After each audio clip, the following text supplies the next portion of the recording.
Windows have taken on a new importance since glass itself has become a building material in its own right. More and more, architects need to know precisely how much daylight they can get into their new glass and concrete buildings, and for the first time in the world, a daylight advisory service has been provided for them by a big British glass manufacturer.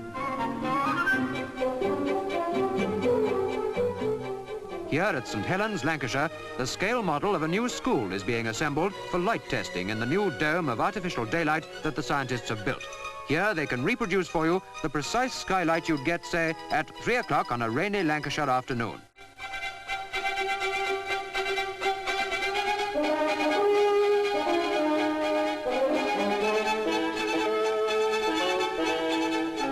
Inside the model, batteries of photocells are positioned to give an accurate measure of the daylight that will penetrate into the classrooms of the new school. This daylight dome provides architects with a new link between scientific research into daylighting and its best application in modern buildings, a new British service that is unique in the world.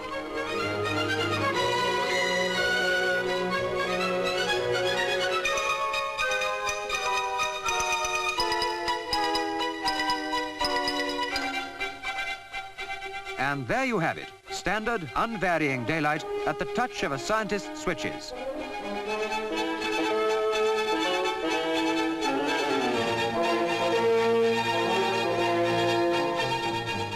You take readings of the light falling inside and outside the school with a galvanometer. And if you want a brighter day than this, nothing easier. You just wheel some better weather in.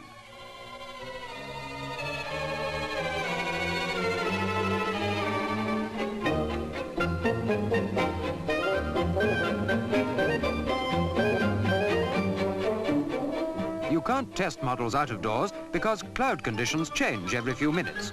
Here you have average daylight as Britain knows it, or at the touch of a switch, a Mediterranean sky reflected from fluorescent or mercury vapor lights.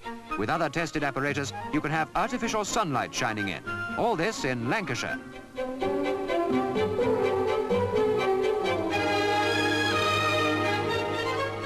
From the model of the school, the daylighting scientists move, as soon as it's built, into the school itself, in this case at Kirkby, Lancashire, to check up on their daylight dome predictions. And to make sure they've achieved the whole psychological object of this new era of building with glass, to make a classroom an essential part of the world around it, with daylight linking it to outside reality. It's all part of the modern design for living, and far more complicated than the lessons taught in the school itself.